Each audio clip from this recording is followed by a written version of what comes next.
Brigitte Lahaie, Sud Radio. C'est l'instant Sexy News. Alors Alain Héril, on retrouve Laetitia Prey. Je ne vous ferai pas l'affront de vous demander ce que c'est que les femmes fontaines, Alain. Je crois que vous savez de quoi on parle. Mais peut-être que tout le monde ne connaît pas, n'est-ce pas, Laetitia Prey? Bonjour. Peut-être, voilà pourquoi on va s'y pencher. Alors, bergères et bergères, m'en allant promener, nous allons voir un peu plus clair sur la fontaine.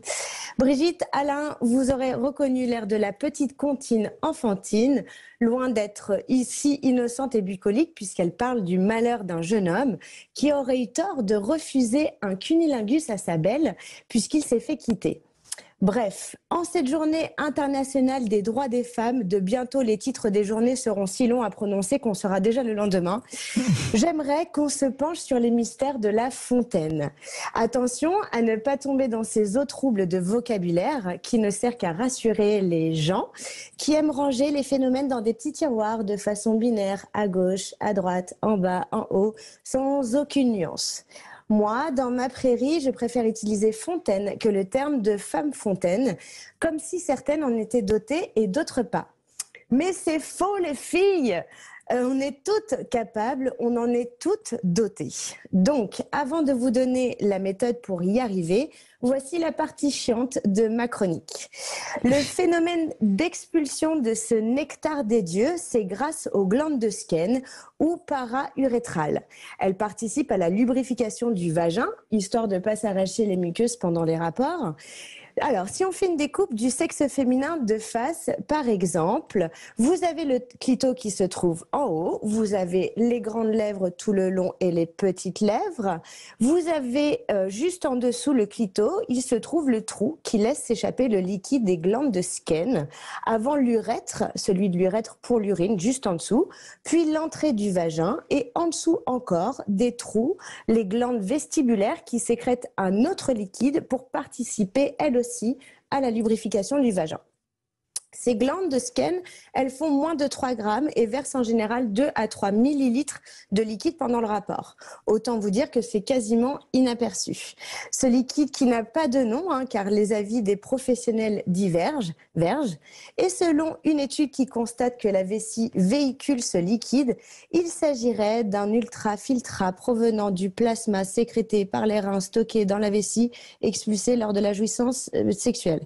Fin de la partie relou. Alors, oh non, c'était assez clair quand même, Alain Héril. C'est pas toujours simple d'expliquer de quoi on parle. Non, c'est bien expliqué. Bravo Laetitia. Merci beaucoup Alain. Merci. Alors, du coup, on pourrait quand même se demander si le fait de d'en déverser jusqu'à en remplir un seau, si c'est pas un dérèglement. Un seau, faut peut-être pas exagérer, Laetitia. Alors, j'ai eu des témoignages. Je vous assure, Brigitte, visiblement, il y a des fois des quantités assez surprenantes. Du coup, mais oui, bon, la fontaine, que ça puisse. Non, mais Laetitia, Alain, vous me contredisez si vous n'êtes pas d'accord, mais que ça puisse mouiller abondamment les draps, c'est vrai. Mais remplissez un seau et videz un seau sur votre lit, vous allez voir ce que c'est. Non, mais vous voyez ce que je veux dire, Laetitia, c'est-à-dire qu'il y a certaines femmes qui ont beaucoup mouillé les draps, donc elles ont tendance à penser qu'elles ont sorti beaucoup de liquide, mais ça reste, c'est pas un seau, quoi. Vous êtes d'accord, Alain? Oui. Moi, d'après les recherches que j'ai pu faire, oui, ça va pas jusque là. Alors, à moins qu'il y ait vraiment des exemples très spectaculaires, mais en règle générale, oui, ou alors un petit seau. Oui, voilà. un petit seau des enfants qui jouent sur le sable. Non mais Laetitia, ce soir, allez uriner dans un seau. Vous allez voir que vous remplirez pas le seau. Même si vous n'avez pas bu de la journée. Je vais faire l'expérience. Vous voyez, non, mais c'est toujours important quand même de ne pas tomber dans les extrêmes. Parce que sinon, ça peut... Enfin voilà, bon, après... Évidemment. Mais du coup, on pense peut-être à un dérèglement de ce système, hein, finalement, puisqu'on parle en général de 2 à 3 millilitres pendant un rapport d'une manière générale. Et ça rassure aussi peut-être un petit peu les femmes comme moi, nous les 33% de mon Instagram, à n'avoir jamais connu la fontaine.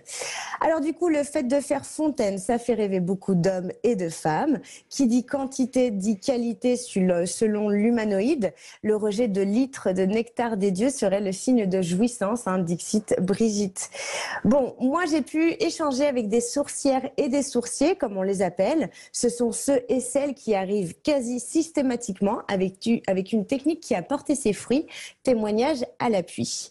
Alors celles qui ont déjà fait fontaine parlent d'une sensation puissante de contraction du vagin, comme un gonflement proche de la vessie, d'où le trouble du ressenti d'avoir envie d'uriner. La première fois, ça surprend. Tu crois que tu vas te faire pipi dessus. Après, tu kiffes parce que c'est un moment de lâcher prise total et intense. J'avoue que ça donne envie de tester. Alors, certaines me confient qu'elles préfèrent bien plus l'orgasme explosif interne plutôt que la fontaine. Et pour l'ex d'une amie, c'était sa façon d'avoir un orgasme. C'était ça, son plaisir final. Et elle ne connaissait rien d'autre. Autant vous dire que ça lui a coûté quand même cher en matelas.